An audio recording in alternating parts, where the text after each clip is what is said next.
Gaskiya jama'ar garin Kankara sun haɗa wani kwamiti domin kare kansu daga 'yan bindiga. Ku kasance da mu domin kallon bidiyon.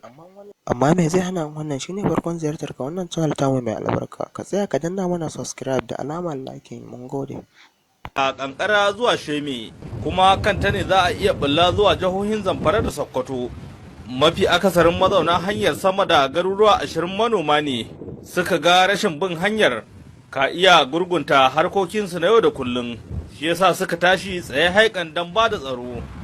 Dalilin da yasa muke kare kan mutu tsakanin da Allah wannan dai kowa ya sani dai hanya ce babbar hanya. Sannan kuma hanyar nan 'yan bindigan nan babu dare babu rana suna akan hanyar nan suna ta jeren giya dukkan ƙauyen da yake akan hanyar nan ba ma wai iya wanda yake hanyar nan ba har na lungu zuwa suke.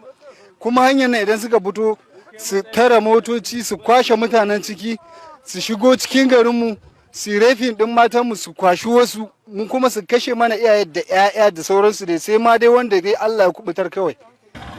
Sakamakon tsaron da wannan al'umma ke bayarwa kan wannan hanya ta Shema a jihar Katsina an samu saukin garkuwa da mutane idan aka kwatanta da watannin baya.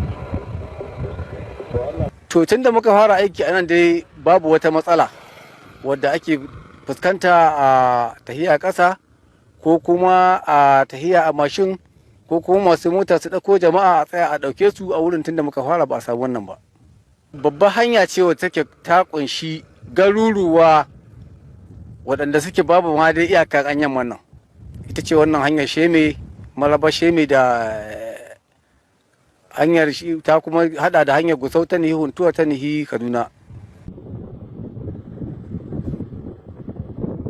Kusan watanni 6 kenan da gwamnatin jihar Katsina ta haramta bin wannan hanya ga masu ababen hawa musamman ma masu motocin haya. Kuma har kawo yanzu ba a ba da damar ci gaba da bin hanyar ba a